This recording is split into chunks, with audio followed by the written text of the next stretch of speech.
नमस्कार। आज जिस चीज़ के बारे में बात करने वाला हूँ, ऊपर वाले से प्रार्थना करूँगा कि ये समस्या किसी के कंप्यूटर में ना आए। फिर भी गलतियाँ हो जाती हैं तो उनकी वजह से आ भी जाती हैं, तो कैसे भगाएंगे, कैसे बचेंगे इन सब चीज़ों से, उसके बारे में भी बताऊँगा। अब देखिए, इन सब चीज़ों उन सब चीज़ों सुन के तो आपको पहेलियाँ टाइप लग रहा होगा। मैं बात करने वाला हूँ कंप्यूटर में होने वाले वायरस अटैक से नुकसान के बारे में। मतलब जैसे कि कुछ कंप्यूटर में वायरस का जब अटैक होता है, वायरस का जब हमला होता है, तो उस कंप्यूटर का डाटा पूरा बदल जाता है। मतलब लोग शिकायत करते हैं कि भैया हमारे कंप्यूटर का जो भी डाटा था वो बदल गया है, अब वो चल नहीं रहा है। एग्जाम्पल के लिए कहते हैं कि उनके कंप्यूटर में वीडियो की फाइल पड़ी हुई थी लेकिन वो अब चल नहीं रही है। एग्जाम्पल के लिए जैसे कि ये हमारी वीडियो की फाइल है, इस पर हमने अभी डबल क्लिक किया तो ये सॉफ्टवेयर के अंदर ओपन हो गई है, चलने लग गई है। लेकिन जब रैनसमवेयर वायरस का अटैक होता है तो ये वीडियो फाइल बदल जाती है, कंप्यूटर इसको पहचान नहीं पाता है।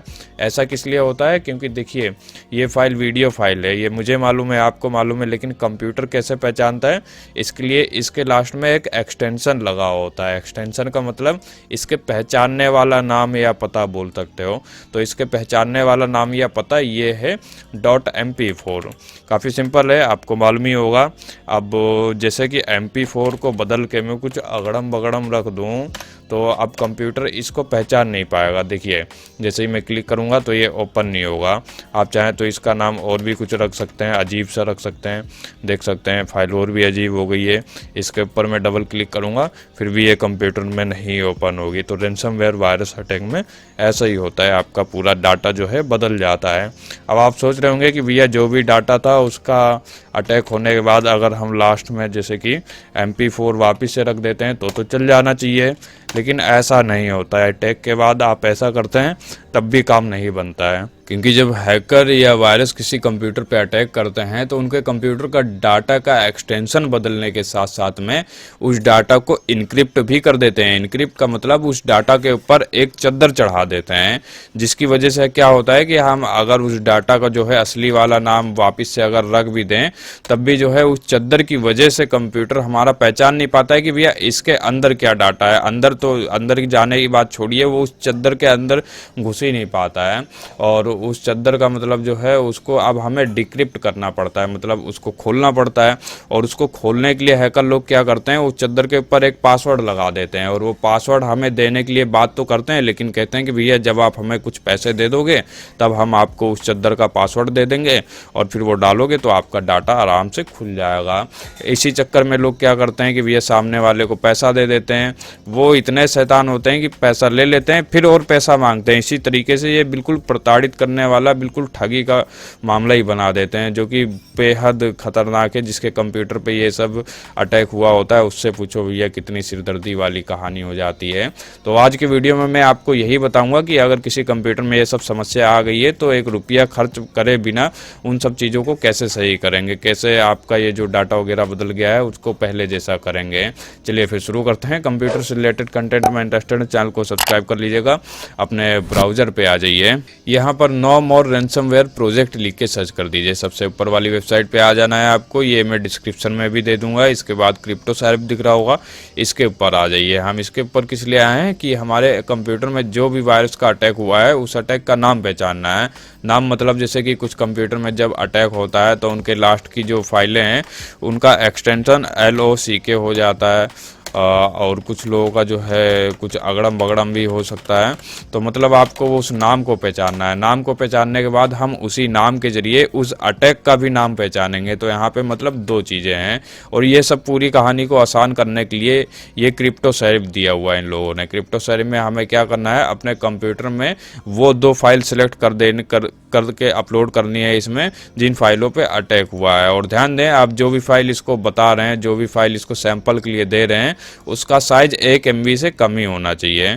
तो एग्जांपल के लिए मैं अभी ये फाइल जैसे कि सिलेक्ट कर लेता हूँ और उसके बाद एक सैंपल और भी मैं इसको यहाँ से ओपन कर देता हूँ। उसके बाद ये फाइंड पे मैं क्लिक करूँगा तो हमारे कंप्यूटर में जो भी वायरस का अटैक वगैरह हुआ होगा उसका नाम और उस अटैक का नाम दोनों ही आपके सामने आ जाएगा।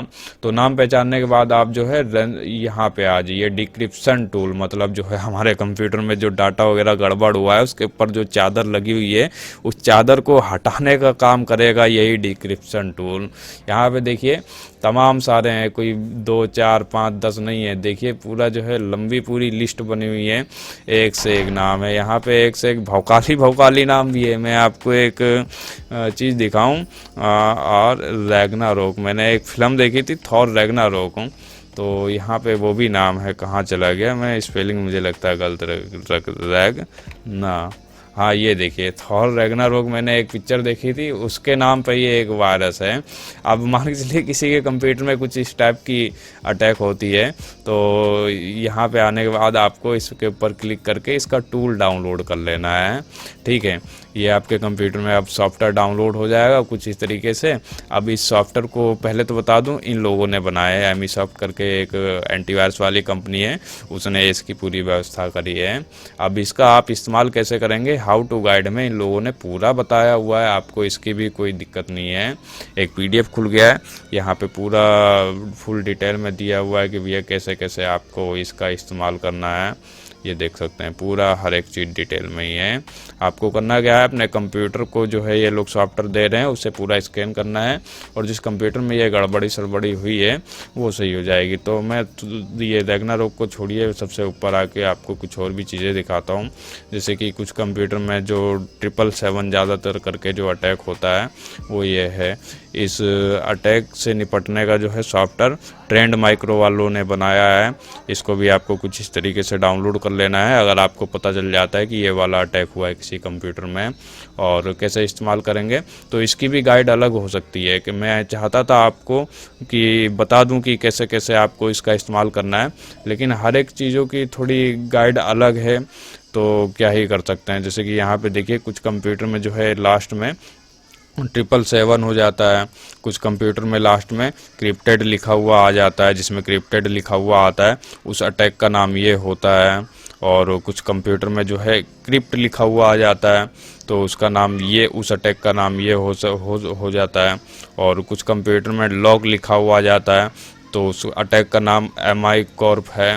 तो यहाँ पे देखिए जैसे कि किसी कंप्यूटर में लास्ट में .777 लिख के आ गया है तो आपको यहाँ पे क्या करना है, ये 777 को सर्च कर लेना है। कंट्रोल और F बटन दबाएंगे और यहाँ पे 777 लिख के सर्च कर दीजिए। तो ये देखिए 777 अटैक ये है। आपको मैं और चीज़ें भी दिखा देता हूँ जिसमें लॉग लिख गया था लास्ट की फाइलों में, तो लॉग जिसमें लिखा हुआ है तो उस अटैक का नाम ये है, ठीक है। तो ये नाम आपको क्या करना है, सर्च कर लेना है। एक बार मैं पहले इस नाम को कॉपी कर लेता हूँ, ठीक है। ये कॉपी हुआ और यहाँ पे एक बार फिर से कंट्रोल F दबाएंगे यानी कि ढूंढने के लिए, और जो हमने कॉपी किया था उसको सर्च कर देंगे। तो ये देखिए जिस कंप्यूटर में .located लिखा हुआ है उसके लिए ये वाले अटैक का सॉल्यूशन है। डाउनलोड के लिए दो ऑप्शन है आपके पास, दो सॉफ्टवेयर हैं, एक एमीसॉफ्ट वालों ने बनाया है, एक ट्रेंड माइक्रो वालों ने बनाया है। मैंने वीडियो में तो आपको अभी 2 ही एग्जांपल दिखाए, यहाँ पे बहुत सी और भी कंपनियां हैं, उन लोगों ने भी कई सारे सॉफ्टवेयर बनाए हुए हैं, तो सब लोग यहाँ पे मिलजुल के काम कर रहे हैं। जैसे कि ये देखिए एक ये एवेस्ट वालों ने बनाया है। तो इस तरीके से आप काफ़ी बड़ी समस्या से काफ़ी हल्के में निपट सकते हैं। मैं चाहता था इसके ऊपर आपको एक फुल डिटेल में वीडियो बना के बताऊं, लेकिन क्या ही कर सकते हैं, वायरस का मामला है, बाकी तो आप समझदार ही हैं। मैंने आपको फिलहाल रास्ता दिखा दिया है, आप थोड़ी बहुत मेहनत करेंगे तो काफ़ी आसान काम है, आपका काम हो जाएगा। अब रही बात ऐसी समस्याएं लोगों के कंप्यूटर में आती किस लिए हैं, तो भैया इसका सिंपल सा कारण ये है, ज़्यादातर लोग क्या करते हैं कि ब्राउज़र पे जाते हैं, तरह तरह की वेबसाइटों पे जाते हैं, अजीब अजीब से लिंक के ऊपर क्लिक करते हैं और उन्हीं लिंक फिंक की चक्कर से जो है उनके कंप्यूटर में वायरस डाउनलोड हो जाता है, और डाउनलोड होने के बाद वो खुद ब खुद अपने आप चल जाता है, और हो सकता है लोग उसके ऊपर जाके क्लिक भी कर देते हैं कई बार। तो इसी तरीके से पूरी कहानी गड़बड़ हो जाती है। और एक दूसरा कारण इसका ये है कि कुछ लोग जो है अपने कंप्यूटर में दूसरों की पेन ड्राइव धड़ाधड़ लगाते हैं, आज इसकी लगाई आज उसकी लगाई, तो बिल्कुल जो है ये एड्स वाला मामला कंप्यूटर के अंदर भी होता है कि भैया मैं तो कहता हूँ अपनी पेन ड्राइव ना तो किसी के कंप्यूटर में लगाओ, ना तो किसी के कंप्यूटर की पेन ड्राइव अपने कंप्यूटर में लगाओ। अगर ऐसा काम ही है आपका तो भैया कंप्यूटर में एक पैड वाला एंटीवायरस डाल लो कोई खरीद के, ताकि वो ऐसे डिस्क से आपको बचाता रहे। तो यही सब चीज़ें थी। मुझे लगता है आपको ये वीडियो थोड़ा अच्छा लगा होगा। इसी के साथ मैं आपसे इजाज़त भी चाहता हूँ, और हाँ, चैनल को लाइक सब्सक्राइब कर लीजिएगा। चलते हैं, मिलेंगे अगली वीडियो में, तब तक के लिए ध्यान रखिए अपना। जय हिंद, जय भारत।